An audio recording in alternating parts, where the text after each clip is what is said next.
supposedly a CNN reporter found Osama bin Laden, took a television camera crew with him, went into Osama bin Laden's hideout, interviewed him and his top leadership, and he came out and told everybody, within 3 weeks, Osama bin Laden is going to attack the United States and Israel.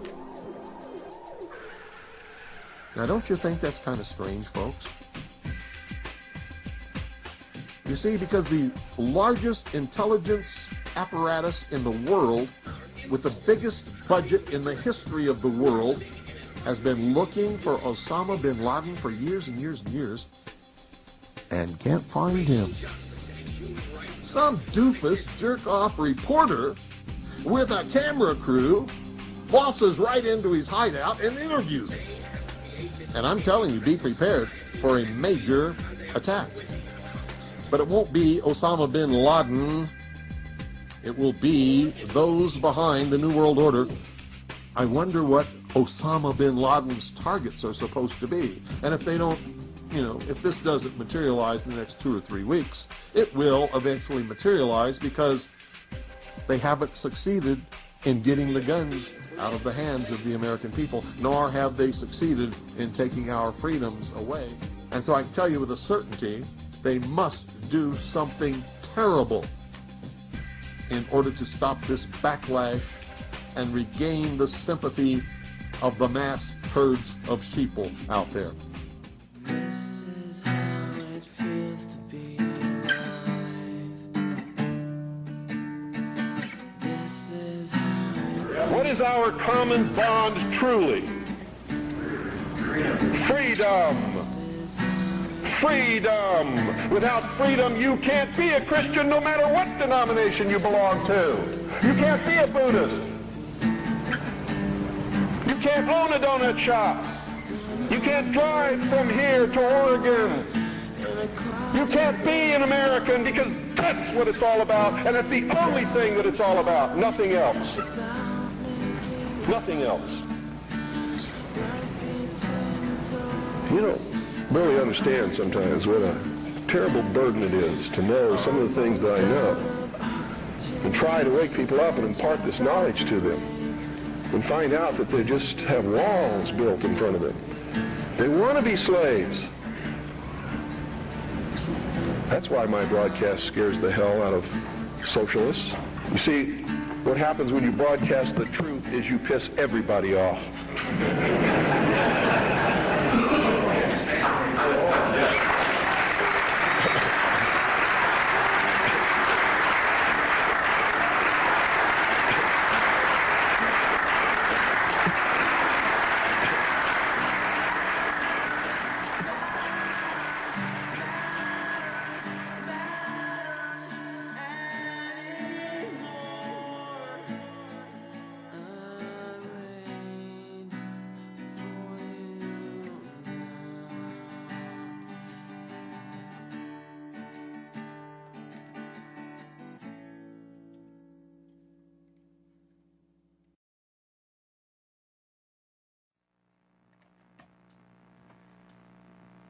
I maintain that the only true salvation from any oppression or enslavement is self-empowerment, knowledge, consciousness.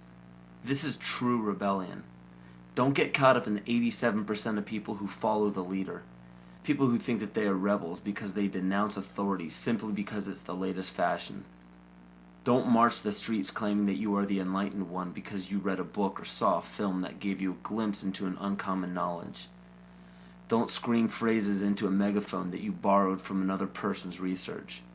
And don't proclaim yourself an original thinker because you belong to a group that represents an unpopular belief. Those are all examples of the other side of the coin of groupthink, leading a false rebellion. False rebellion is dangerous because it gives the illusion that you are free and thinking for yourself. A true rebellion, a true revolution, begins when you quit following and start leading.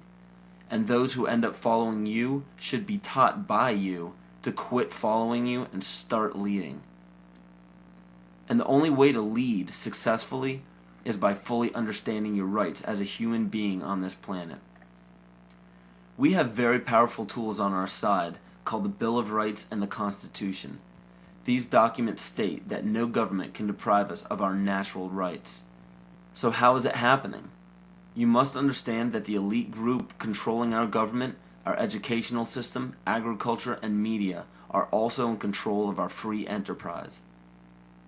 Free enterprise is our economic system or our means of production, privately owned and operated for personal benefit.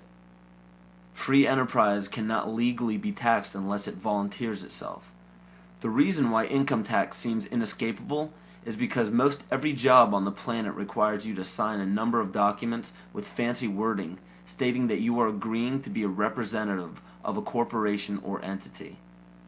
What all of this means is simply that when you sign working papers, which are required by pretty much every employer that you apply to, you are waiving your rights as a natural person protected under the Constitution and agreeing to represent an artificial person that is not protected under the Constitution. It's difficult to avoid because if you do not sign the document waiving your rights, you won't get the job. So why does every employer voluntarily pay taxes, which leads to the requirement of those documents? Because without doing so, the business loses all state and federal benefits provided to private or commercial business. And furthermore, most people simply accept the mistruth that income tax is required by law without investigating it. When your name is presented on a document with the first letter of your first and last name capitalized, it represents capitis diminutia minima, which occurs when a man's family relations alone were changed. It's a minimal loss of rights. When your last name appears in capital letters, it represents capitis diminutia media, which occurs when a man loses his rights of citizenship but not his rights to liberty. This means you can be fined and penalized but not enslaved or imprisoned. But when your entire name is capitalized on any document, it represents capitis diminutia maxima, which states that a man's condition changes from freedom to bondage. All rights of citizenship and family rights are surrendered. This means you can be fined, imprisoned, and enslaved in any amount for any duration at the whim of the state's suggestion. But it is important to note that if you do not legally bind yourself to these documents stating that you waive your rights and represent a corporation, you do not have to attend any court.